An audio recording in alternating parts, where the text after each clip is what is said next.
anti-religious content. Many people think money is Hollywood's focus, but such polls indicate there's another agenda.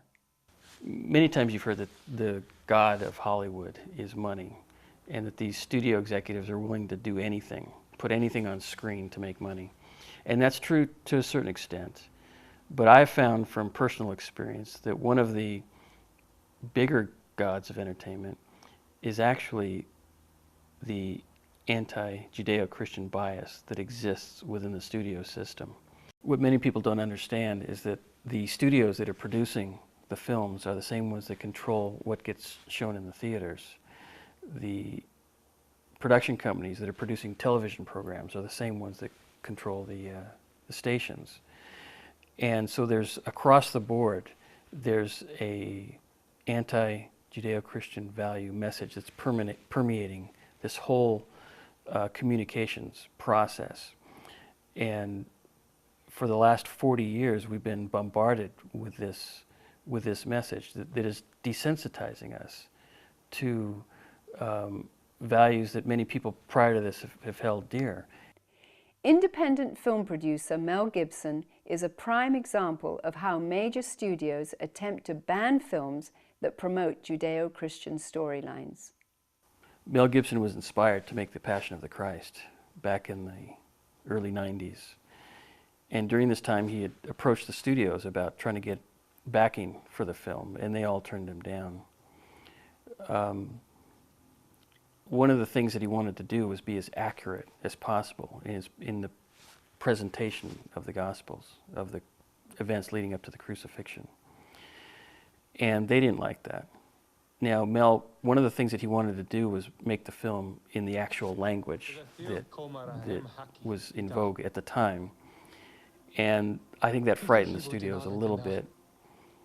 But it may have been an excuse to turn the film down anyway, because a lot of these studio executives have an inherent built-in anti-Christian bias. And they didn't want to deal with the project. They may have dealt with it had Mel Gibson decided to present Jesus as some kind of adulterer or someone who was weak or something like that, which they had done prior to that with The Last Temptation of Christ. They didn't have any problem backing that film because it was an inaccurate portrayal of the events of Christ's life. But this film was going to be accurate, and they were afraid of that. And I think they used the excuse that the film was going to be in this Aramaic language as a reason to turn it down. But Mel went ahead and used $30 million of his own money to make the film himself. And by this time, there was a massive controversy surrounding the film, which was keeping the film in the headlines. And this is the type of publicity that studios absolutely love. So here was Mel Gibson, after he'd finished the film, going back to the studios again and asking them if they would like to now get involved. And all they had to do was distribute the film into the theaters. And he needed their involvement because the studios controlled the movies that are shown in theaters. Here was an Academy Award-winning director. The film was gonna be a hit, and they still turned him down because it was an accurate portrayal of the Gospels. He was forced to go to an independent company called Newmarket to get his film into the theaters. For many years, Hollywood has been controlled by the 7 major studios, and they've kept out all the people who've tried to get into Hollywood. They don't like people who are outside of the system because they want the studios to make the money. And what Mel has done with The Passion of Christ is he's actually created such a groundswell of support from the church. Every week, 17 million people go to movies, but 135 to 165 million people go to church. The church is clearly a much bigger audience. Every year, last year, $240 billion went to church and charity, and only $9.27 billion went to the movie industry. So the church is 27 times bigger than the movie industry. But the church has always acted like the little tiny industry is more powerful. We think that the Hollywood movies are more powerful when the truth of the matter is God is more powerful. There's an interesting question. Does the media reflect the values of society, or is it the other way around? Does the media actually contribute to the decline of people's values?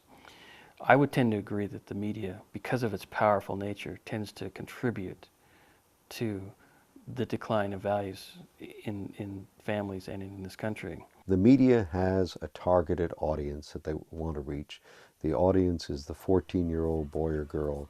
Anytime that this audience gets bored, or they just cut in another special effect, another shot, another something that'll keep them attention on the screen. This is the segment of the population that spends most of the money in this country.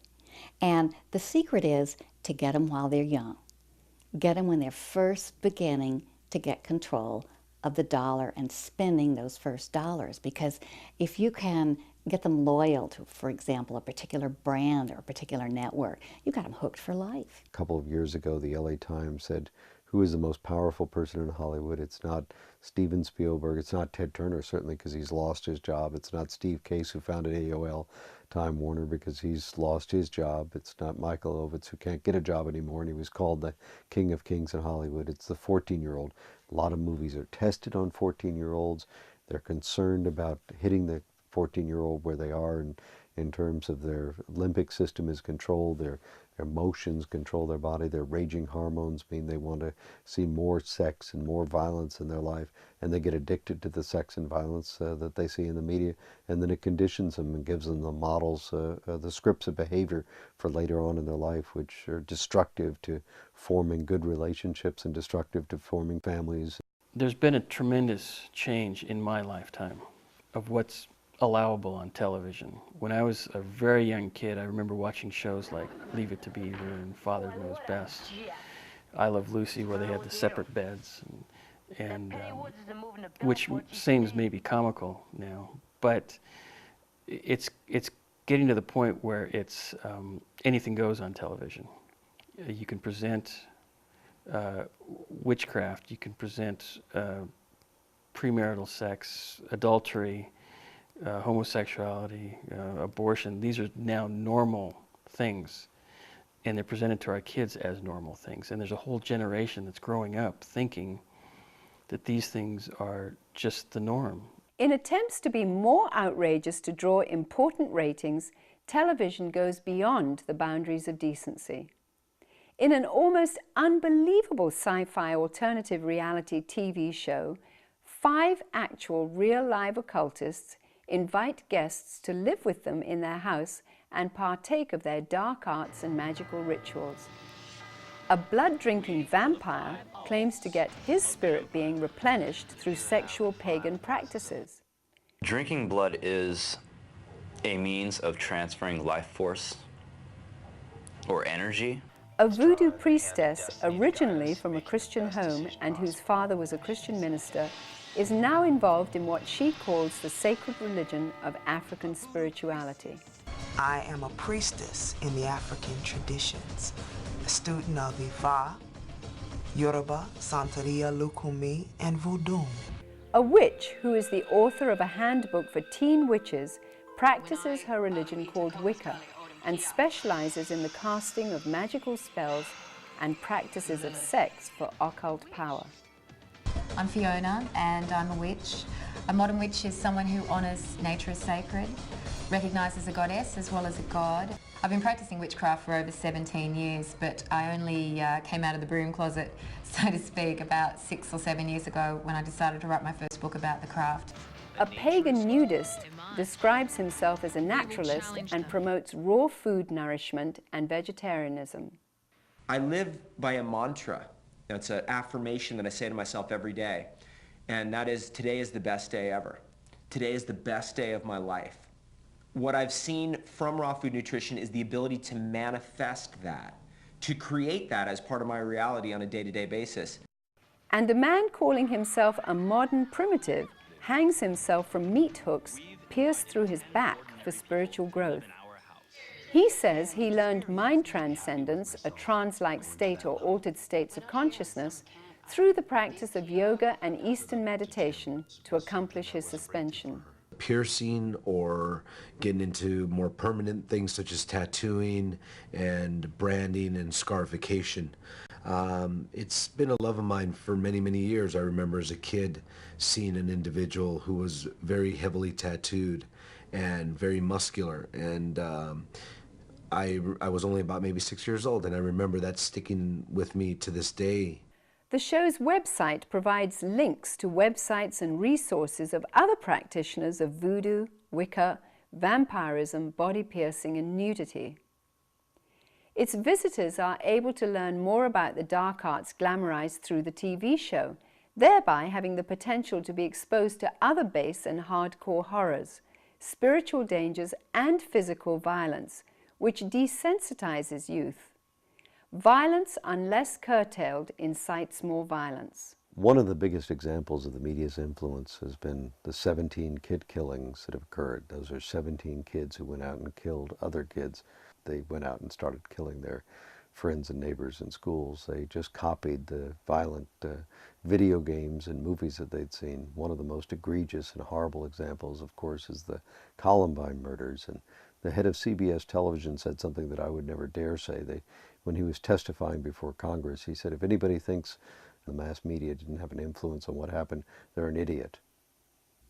There have been a number of studies to show that violence begets violence. I mean, you see so many violent images every single day in the mainstream media that it has desensitized our youth, as have the video games. And you're sitting there playing a video game, or you're watching a movie, or you're watching all these things. You know, people get shot, but you know it's not real. But you get desensitized to that, and some of the crisis we've had around the country with kids with violence. You go back and you say, well, where did this all come from? And well, you know, I killed 28 people in Dungeons and Dragons. There's a stage in change theory called pre-contemplation. I don't know I have a problem. You know, learning theory calls it unconscious incompetence. I don't know I can't do something. I don't know something's having an impact on me. So I watch this TV. It's entertaining. I enjoy it. It's, you know, stress management. I sit back and do it. And if you get fed too much of this, that becomes your perception of things. Very easy to happen without you even knowing it until it's too late. It's like the frog in the kettle. You know, you take a frog, put him in the kettle, turn it up a degree at a time. By the time the frog knows he's in trouble, he's cooked.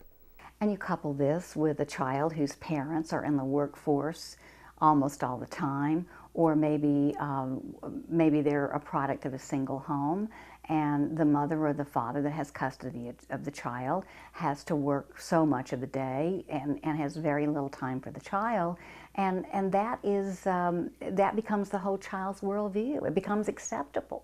The music business has probably an even greater impact on younger people than Hollywood does.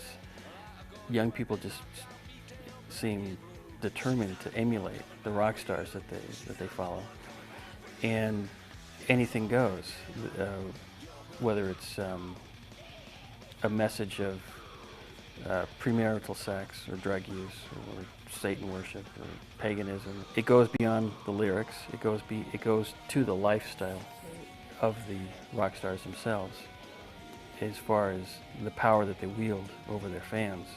Yeah, I remember years ago when I was working with suicide prevention, a kid committing suicide because his parents wouldn't let him have surgery to look like Michael Jackson. He was so obsessed on Michael Jackson that he wanted to physically change his appearance to be Michael Jackson. The internet has proven to be a wonderful tool. It not only with email and with the having all kinds of information at your fingertips.